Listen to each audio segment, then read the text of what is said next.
All right, today we are doing our Texas during the Civil War notes and kind of the effects of the Civil War on Texas. Tomorrow we'll look more into the actual battles that the Texans were involved in and all that good stuff. Now, just a little bit of reminders on this set of notes. The first three slides have the same title as do the next three slides, and please do not write the title multiple times just because it'll save you some time. Now, some of the causes. We talked about some of these causes before.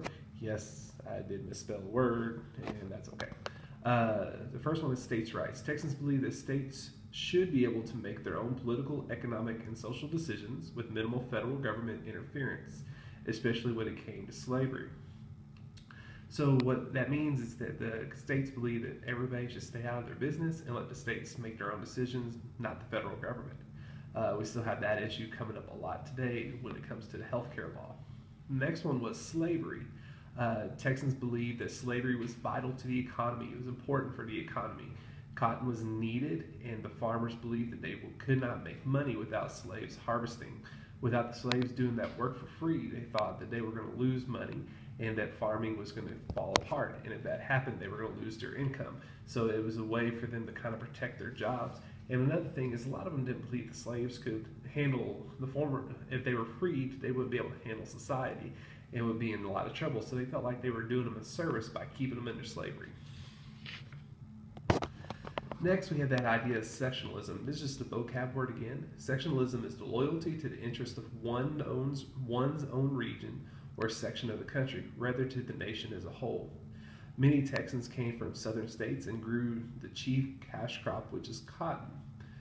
Texas resembled the economy, social structure, customs, and political values of the South, which concentrated on plantation, agriculture, which means large areas of cotton, slave labor, into the Democratic Party. Because of this, we were associated with the South at all times. Even today, we're still kind of associated with the values and the necessary need or the needs of the South. Next, the last of our causes of the Civil War, the tariffs. We kind of talked about tariffs yesterday, which were imported goods, taxes on important goods. And Texas supported low tariffs to continue to trade cotton with European nations. All the southern states, about 13 states in all, produced 80% of the world's supply of cotton. The U.S. federal government imposed protective tariffs to try to make as much money as they could and try to force people to sell within the United States and to only be able to trade with the United States. It made a big deal. It came to a head with the nullification crisis.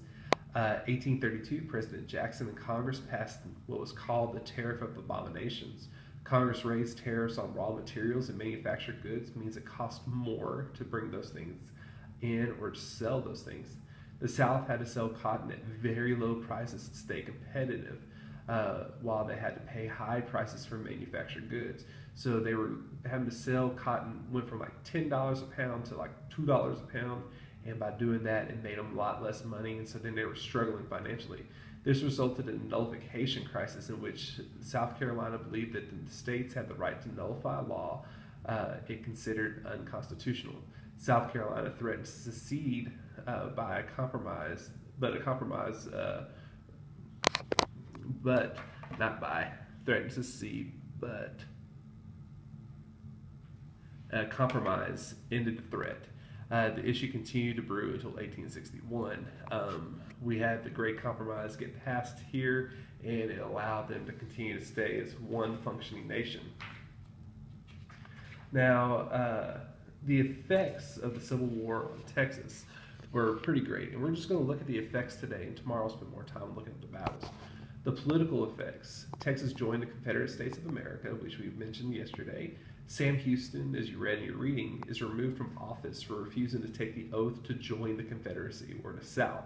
Texas passes the Conscription Act, which caused 60,000 Texans to join the Confederate or Southern Army. However, the Texans sided with the Union and joined.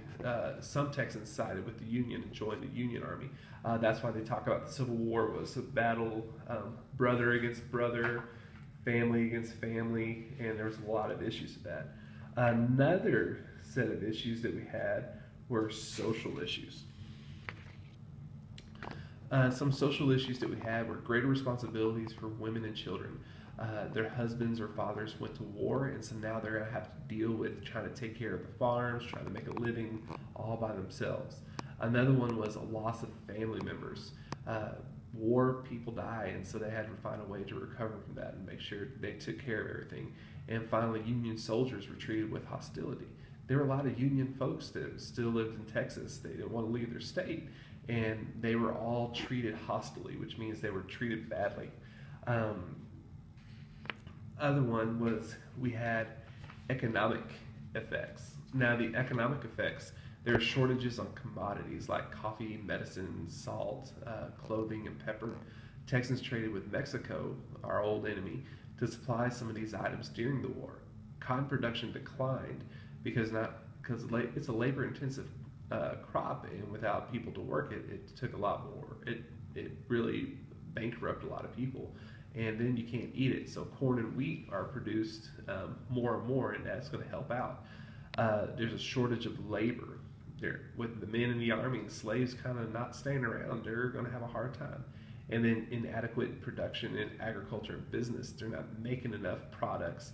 And shortages were also because of the Union blockade around Texas's coast. Remember, we talked about blockade is where they're kind of trapped in there. So what I want you to do is to go ahead and finish your notes. Make sure that you get